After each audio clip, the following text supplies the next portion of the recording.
Bismillahirrahmanirrahim. Assalamualaikum warahmatullahi wabarakatuh. Kembali lagi di channel Rapi Papi.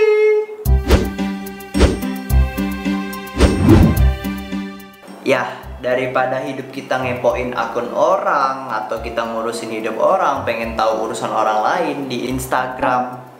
Nah, agar biar kalian nggak terdistraksi kepo-kepoin orang, ya lebih baik kalian harus follow ini. Kenapa? Karena dengan memfollow akun-akun yang sangat berfaedah, itu akan mengubah hidup kalian. Karena kan biasa kita setiap hari, ya contoh, pas kalian bangun, pasti yang kalian cari apa?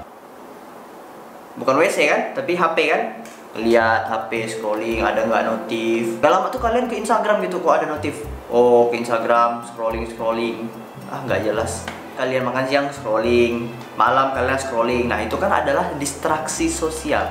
Nah, bagi kalian yang nggak bisa menyembuhkan, walaupun aku sendiri juga sering gitu buat scrolling HP, ya mending kalian follow akun-akun yang sangat berfaedah daripada akun orang lain yang menurut kalian yang menjadi drama atau yang menjadi gitu deh. Pokoknya kalian harus follow akun-akun ini. Boro-boro kepoin hidup orang lain, mending kalian follow akun ini agar hidup kalian menjadi lebih baik.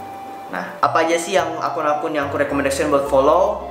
Berikut bakalan aku tunjukin di video ini. Tapi sebelum itu, aku pengen kalian subscribe channel ini agar channel ini dapat berkembang. Oke, berikut adalah akun-akun yang aku rekomendasiin buat kalian agar hidup kalian menjadi lebih baik.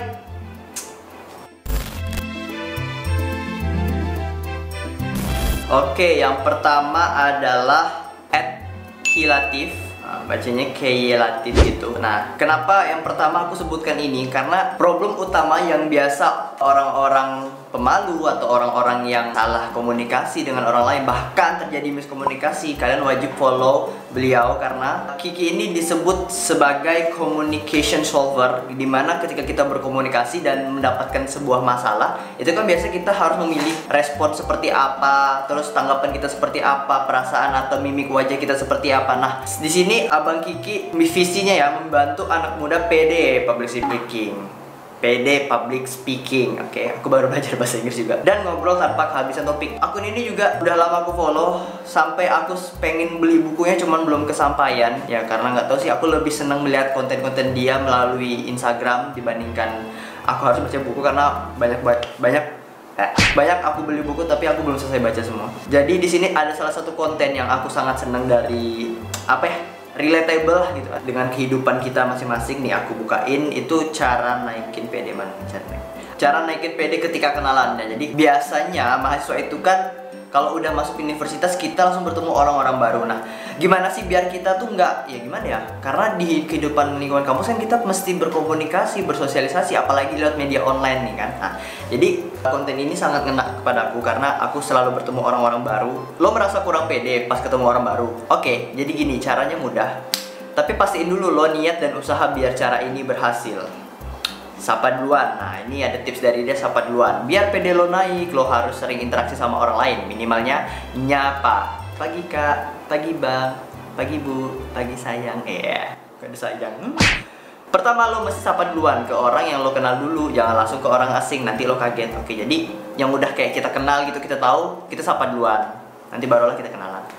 Coba deh lo nyapa ke orang lain, minimal say hi plus nama. Biasa aku juga kadang kok kenal orang tapi aku nggak tahu nama, tuh aku nggak enak gitu kan. Nah, ini aku pasti di sini. Ketemu di kantin sapa, ketemu di pasar sapa, ketemu di stasiun sapa lagi. Paling tidak sehari lo sapa 2-4 orang. Nanti lama kelamaan harus nambah biar makin pede lagi. Siap. Mulai dari yang terkecil, yang kedua nih. Dan ingat, mulailah nyapa ke perorangan dulu. Nanti kalau udah mulai pede, kalau udah mulai pede, baru sapa ke kumpulan orang banyak. Ya, kalau emang kalian nggak bisa langsung kayak nimbrung ke suatu forum, ya minimal kalian seorang-seorang. Nanti kalau udah kenal semuanya baru deh. Bertahap aja, semakin sering interaksi maka lo juga bakal semakin pede. Kelas percaya diri. Selain lo ngelatih untuk eksternal, lo juga perlu benahin dari dalam diri biar pedenya maksimal. Makanya gue mau ngenalin lo kelas percaya diri gue. Ikutin 1%. Oke. Aku pernah nonton di YouTube 1%, itu bener-bener top banget sih buat merubah hidup kalian. Aku pernah nanya, kak bukunya beli di mana? Dia balas dan dia juga orangnya interaktif. Oke, itu yang pertama. Terus ada juga konten kalian bisa baca sendiri, minta maaf malah dijauhin. Nah, ini kan sangat sering orang mengalami, udah minta maaf tapi malah dijauhin. Nah, itu Problem solvingnya apa sih? Ada di konten Kiki ya. Kedua adalah introvert gaul dari kakak Adriansi ya. Ini aku nggak tahu C-nya apa. Introvert tapi gaul. Ini pasti dari namanya aja udah mengarah ke khusus anak-anak yang merasa dirinya itu introvert. Visinya ngobrolin tentang self development and social skill buat introvert. Nah, jadi akun ini ngomongin soal tentang gimana sih cara introvert untuk lebih gaul, lebih bisa bersosialisasi. Kan introvert itu kan aku nggak bisa jelasin sih, orang yang biasanya kelas sendiri karena ada sesuatu hal yang membuat dia harus sendiri ya gitulah pokoknya kan. Dan dia kurang terbuka juga dengan orang-orang tertentu tuh kan. Jadi jangan salahkan juga orang introvert, karena orang-orang yang introvert ini menurut aku biasanya orang-orang yang lebih bisa mendengarkan orang dan bisa lebih apa ya ibaratnya ya. Nah gitu deh pokoknya. Contoh konten yang ada di introvert gaul ini yang paling aku senengin adalah seberapa perlu kita berapa teman yang kita perlukan. Apakah kita perlu banyak teman atau gimana? Berapa banyak teman yang kita perlu supaya ngerasa hidup itu nggak kesepian, nggak kesendirian. Kalau berdasarkan riset, otak kita mampu ingat sekitar 150 relationship. Wow, mungkin kita perlu 100 teman di hidup kita.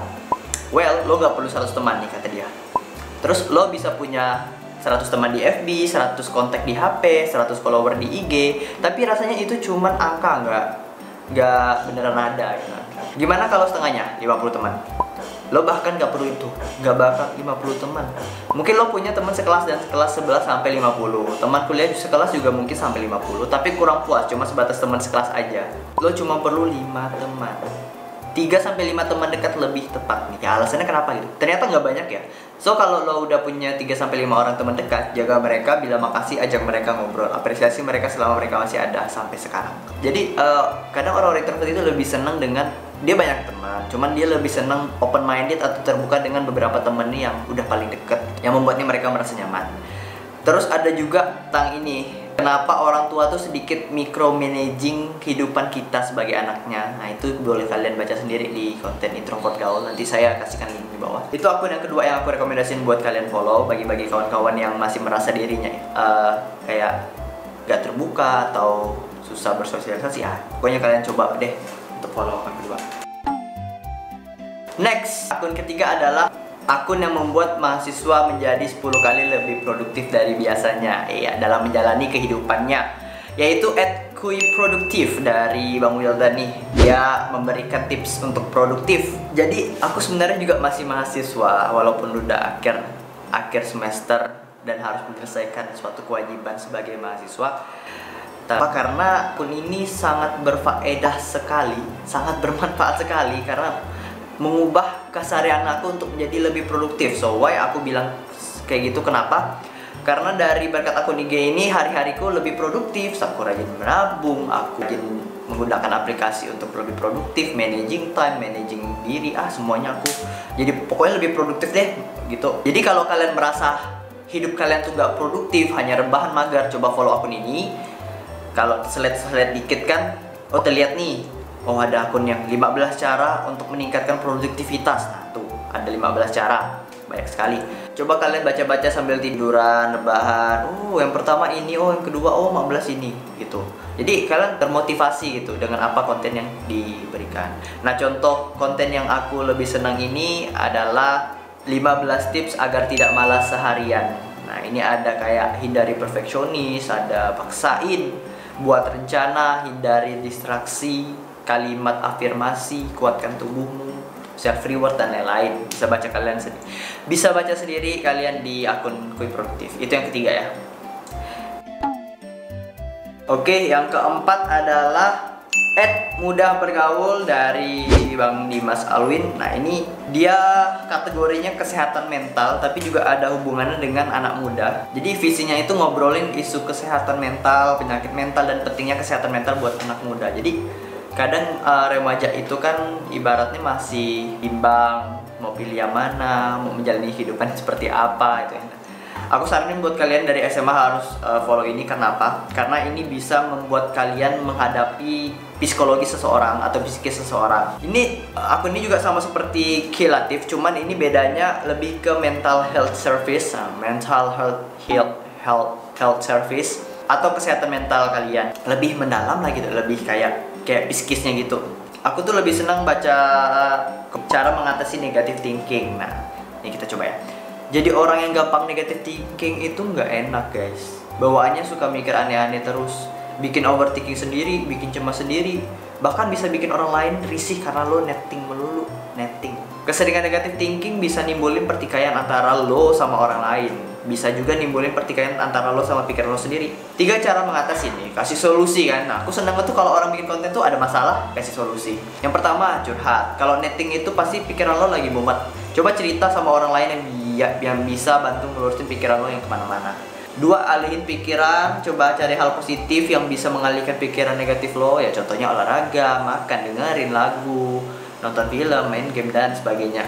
Tanya atau klarifikasi langsung. Kalau kalian bingung harus apa, coba beraniin diri buat tanya nih langsung ke orang yang bersangkutan. Apakah pikiran negatif thinking lo itu beneran terjadi atau enggak? Jadi netting itu jadi dia juga menyimpulkan juga terakhirnya. Netting itu boleh, tapi jangan sampai berlebihan yang membuat kalian berperang dengan diri sendiri dan berspekulasi orang itu salah atau orang itu gila, jahat banget sih. Nah, ya itu harus kalian terapkan nih 3 cara tadi dari mudah bergaul ini. Sebelum kalian lanjut, pastikan kalian udah subscribe channel ini dan aku harap kalian bakal tonton video aku terus. Jadi part 2-nya akan diupload minggu depan ya guys. Sorry banget karena aku harus ngejar. Oke, bye bye.